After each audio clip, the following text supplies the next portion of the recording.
the way that you ask questions, the things that you point out to your ideal client in that conversation before they even see your fees will influence in their mind and the perception that they have of you. If you ask great questions, they will see you as a greater authority.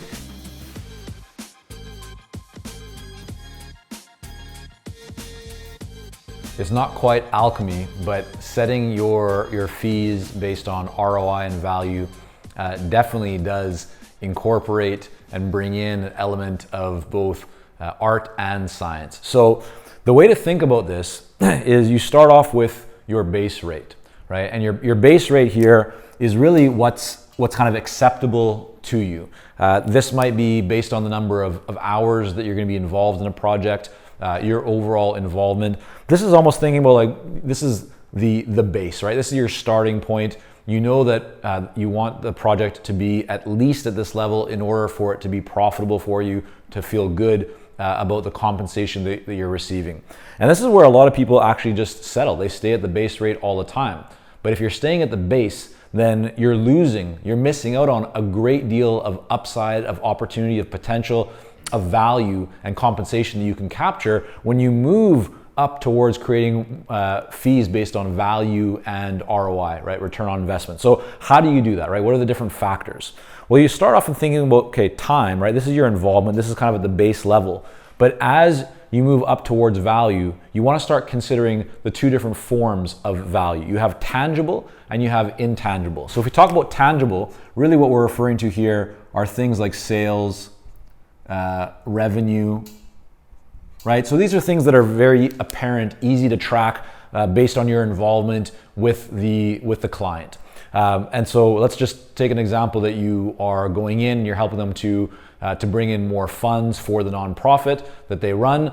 Well, that would be an increase in fundraising. Very easy for you to track, right? That's a tangible improvement and increase in value. It might also be that you are lowering the turnover rate, meaning the number of employees, right? They're not leaving the organization as quickly as they were before because you have a better culture or better practices, whatever it might be, right? That you've helped to instill or to install into that organization.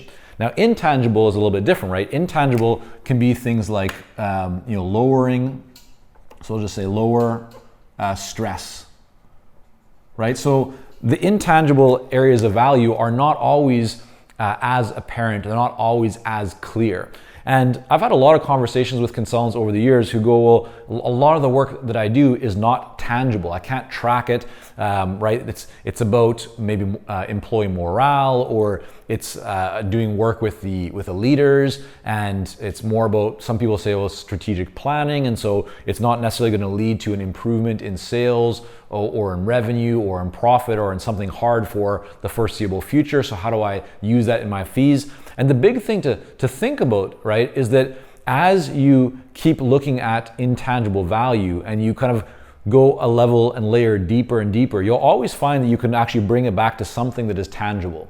I think that's really important that you kind of consider, because even though you might think at first glance that the area of consulting that you are working in is only intangible, I would challenge you that if you keep working back and asking yourself, okay, well, if we do these things, and what's the impact, what's the benefit, what's the outcome that the buyer actually cares about, how does it make a difference for them, you'll actually find that if you keep asking that question, you'll find that it takes you back to tangible. But here, I put in red here a few things that do influence and that you want to kind of take note of as you think about your fees in relation to value and return on investment, and how you can move off of the base rate up to a much higher, we'll say here at the value level, right? You're able to capture significantly higher fees.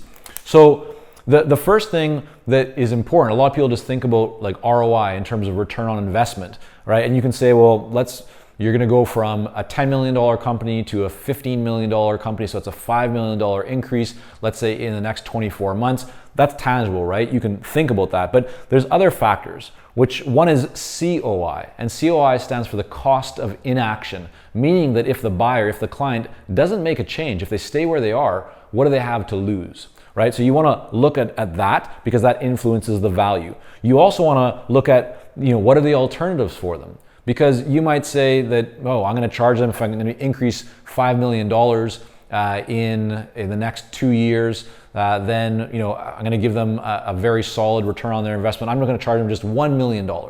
But what if there are alternatives in the marketplace? There are competitors to you that are essentially providing the same thing, and their fee is significantly lower. Well, that doesn't mean that you need to lower your fee just to win that business, but it does mean that you need to think about what additional value are you bringing to the table? What additional or higher level of confidence and lower risk are you bringing to the table that warrants your premium fee? So always think about alternatives.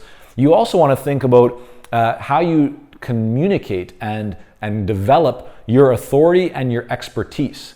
Because one of the things that contributes to value is how you are perceived in the marketplace, right? Value is a perception of value.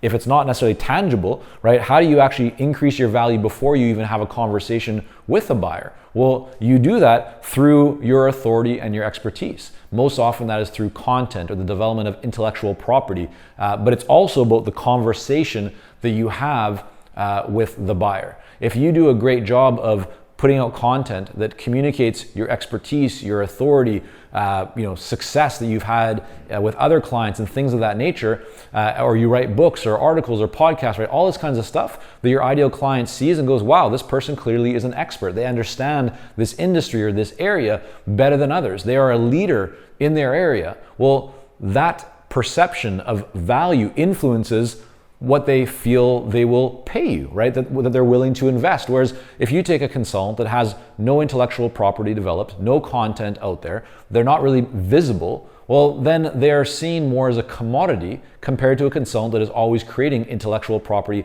putting out content. And so these two things here, these will really influence your value and your fees. But don't forget about the cost of inaction, or also looking at how do you fit into the other options that your ideal clients and those buyers have in the marketplace. These will also influence your value. And then the other one that I just want to point you to here that I said is the conversation, right? Because this is a big opportunity for you to communicate value. The way that you ask questions, the things that you point out to your ideal client in that conversation before they even see your fees will influence in their mind and the perception they have of you. If you ask great questions, they will see you as a greater authority. If you can demonstrate success or kind of move the conversation to, hey, here's, that's interesting because we did something similar with another client. They had this challenge. We did these things. They got this result. That increases their perception of value in you because they know that you've done it before. It lowers the risk in their mind. So back to the question of how do you come up with, how do you decide on what your fee should be on the basis of value and ROI? Well, you first of all get clear about what your base is. So as an example, let's say that your base here, we'll just put it in, was kind of, you wanted it to be, let me go here, $10,000. Okay, well that's based on your involvement, your time that you're bringing to the project. You know that for the project that you've discussed with the buyer, that this would be the minimum that you would feel good about. Anything lower than that, you would feel like you're not being compensated. So that's very simple, right? That's kind of the science behind it. That's what you need. But now all of these other aspects around the value, maybe let's go back to our example that you're going to help this client to increase their fees, to increase their sales by $5 million over the next 2 years. Well, $10,000 for helping a company add $5 million would be ridiculous, right? So even though your actual hard cost of time in that project might only be $10,000, or maybe that's too low, right? Maybe let's just say, maybe you actually think it should be like something like $50,000, but you're helping them to increase or to grow by 5 million, or you're helping them to reduce their stress, or you're helping them to perform at a higher level, whatever it may be. So you think about all these other factors, right? The tangible, the intangible. You think about the cost of inaction. What if they don't make a change? What happens to their market share? What happens to their place in comparison to the competition? What happens, to their shareholders and investors and how people see them, right? All these different factors. You look at how the level of authority and expertise that you bring as compared to others in the marketplace, and what that does is it now influences the premium, right? The addition of value. So instead of it being a $50,000, not a $5,000, a $50,000 engagement, right? You look at, well, I'm bringing all this additional value, maybe that actually warrants a $150,000 fee or a $250,000 fee. And I'll give you a quick example. I was speaking to a client several years ago who was going back to share a proposal with a client that they had actually worked with previously. So it was a second project.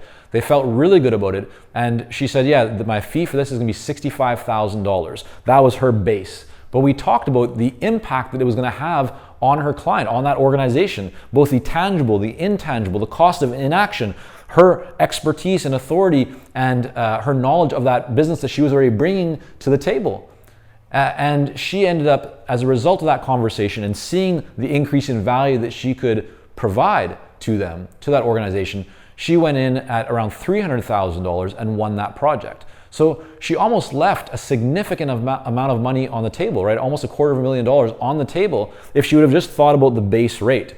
So it's good to know what your base is, kind of what your starting point is in terms of time and involvement in the project. But the real upside for you is to get clear on the value that you are bringing to the client, to the project, right? The tangible, the intangible, the cost of inaction, what are the alternatives, and then all this other value that you are providing in content even before that conversation as well as during the conversation. So I'd encourage you to think through these other aspects and elements before you go talk to clients or before you put a fee and proposal in front of them, because this can help you to capture significantly more value, more compensation, more income, more success as you build your consulting business.